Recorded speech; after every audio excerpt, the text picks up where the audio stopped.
Ruby the Cherry, aka many other names, from 7th Ward, New Orleans, Louisiana, down south. This is my cousin and my partner, my lifelong blood brother. 6 Law, aka Scram, Northside Shorty, and a bunch of other names I don't remember because I'm high as fuck right now. He had a holiday yesterday.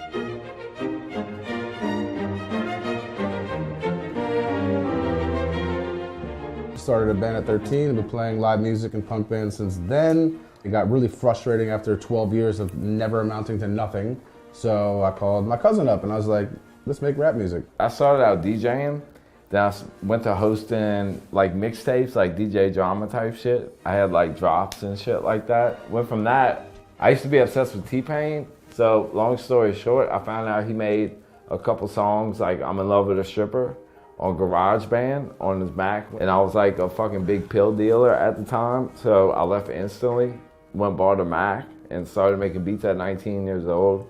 Shitty as fuck. And then low key, I've actually never told anybody this, but I started getting, I mean, I don't make beats for the group, but I started producing through him. Because I saw him doing it and I was like, dude, how do you do this? And he showed me and I was like, oh shit, it's lit. Like, I got this. Nah, but I was garbage at first. We both were, bro. Like, but yeah, over time, I got signed to like a in-house deal with Universal Republic. You know, it was just like an in-house producer where I got really screwed over all the time. Just being young and signing something. And then while I was bored, I would make like mixtapes and shit rapping because Waka Flocka heavily influenced that. Like, he would literally do a mixtape, like a fucking 30-song mixtape with all original beats by him in like 2 days, and then 2 days later drop another 30-song mixtape.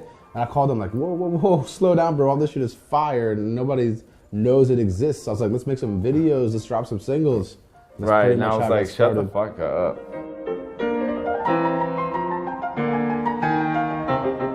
The pack, it was like pretty much like cut in the hand, bleeding, pack, like this is our last chance. There's no second option. There's like no plan B. If this doesn't happen by the time I'm fucking 30, and that's pushing it. If this doesn't happen by the time I'm 30, like I'm blowing my head off. Because no offense to anybody who works 9 to 5, but I can't spend the rest of my life. Yeah, no disrespect to anyone, but I know that this is probably the only life that I get, and I'd like to leave my mark. The whole suicide thing is like, it's a lot of people take it as being like emo or depressed music or negative music, but it's really just connecting. It's therapy through music. It's more positive music. Right. I know the actual. I want to let you know you're not alone. Sorry. No, you're good. The actual like substance of the lyrics is depressing as shit. But if you're feeling depressed as fuck and you listen to that song, you definitely will feel a lot better knowing that somebody is going through the same shit, if not even worse. The thing is, I saw this wave going on with like these punk aesthetics in the rap music and this I'm broke and I don't give a fuck type shit. And I was like, wait, this is what's going on in underground rap right now? Like, this is me. I could fucking destroy this shit. Like, these kids don't know what the fuck they're talking about. Like, because we're older. These kids are like, at the time, 19, 20. What fucking life experience do you have? Like, I think that helps. No, I think it definitely helps us because me and you've been through some fucking shit. Yeah.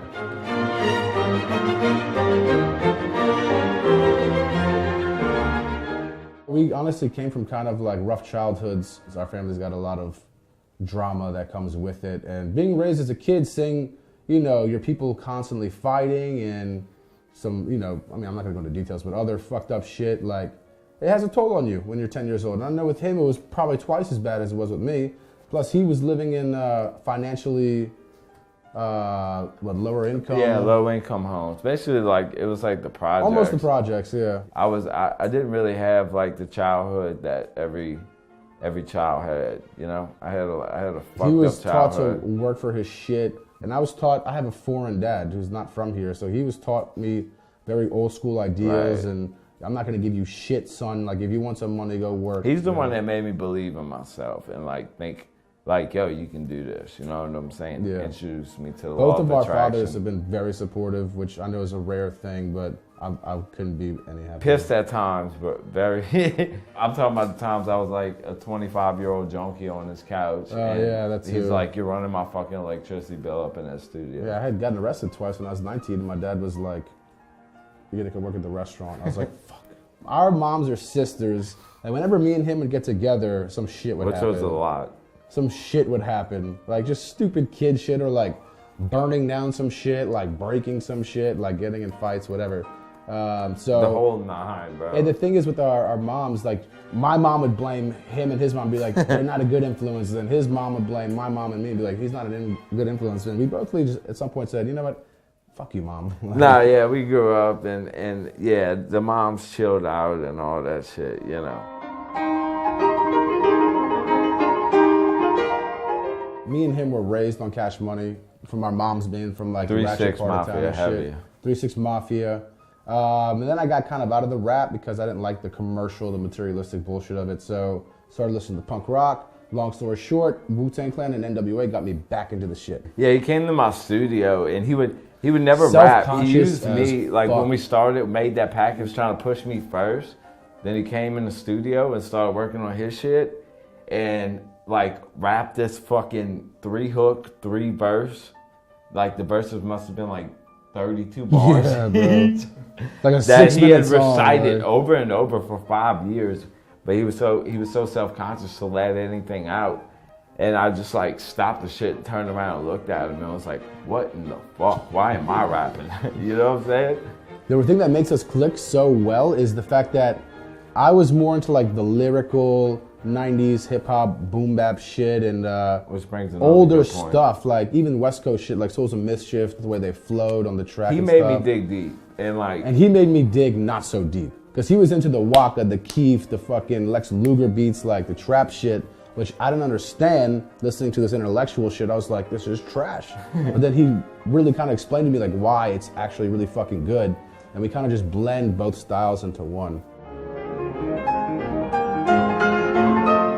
I seen this start to increase with our first couple mixtapes, Gray Gray and Seven Saint Tammany, Young Death of Life. We're getting some recognition finally. Yeah, but then when Southside Suicide dropped, it was like, whoa, I had never seen anything like that. And the thing is, it was perfect timing because we did Southside Suicide before we had done our 2 or 3 biggest mixtapes. And when we did Southside Suicide, I had gotten dumped by my girlfriend of 5 years. So from that point on, the recording process, he was working on getting sober, battling his demons. I was battling like the emptiness inside of me. So I told him like, yo, let's write from the heart. Let's write what we're going through. And the last 3 mixtapes after that was just so like powerful, like what we were saying. And really, so everything vulnerable, like what we were saying about ourselves, which is rare in rap. I think that's where we found our niche, right there. Yeah, we kind of be like, oh, this is what rap is. Well, fuck this. We're gonna go over fuck this the cars, direction. fuck the diamonds. We don't care about the materialism. We don't care about all that bullshit. And now because of that, we feel like we have a whole family. Like when you mentioned G59, I mean, look, the people that pay to come see me.